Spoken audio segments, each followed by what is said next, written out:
Hey guys, Psalm 138 is a psalm of thanksgiving from David, in which he's going to tell us that out of all the other gods and powers and leaders, authorities that exist, why he is thankful, loves, and worships the God of Israel, Yahweh. He gives multiple reasons in this psalm. They're all fantastic. A couple of the ones he lists are God's steadfast love and faithfulness, which we've seen multiple times throughout the Psalms.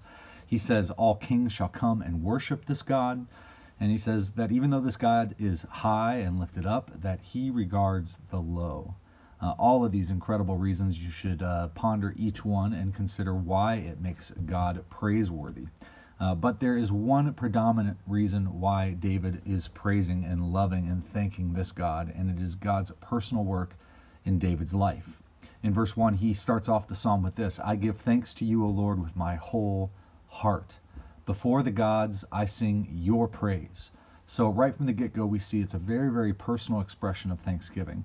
Verse 3, he says, on the day I called, you answered me.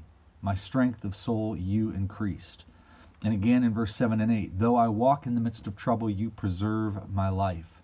You stretch out your hand against the wrath of my enemies, and your right hand delivers me. The Lord will fulfill his purpose for me.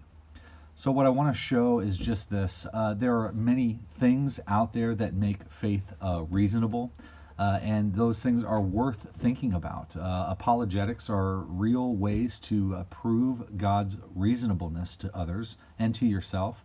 But the number one reason is your personal encounter with and experience of God yourself.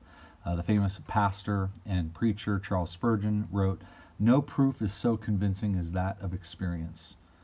This is why the Bible talks about taste and see that the Lord is good. You can hear about him. You can know about him. But until you taste and experience that he is good, all of these other reasons fall short.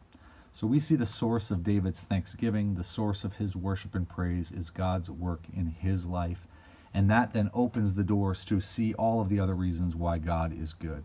So as you read this, think of all these things, but predominantly think of how God has personally shown himself to you, how he has picked up the phone when you called, how he has rescued and delivered you in your times of trial and need.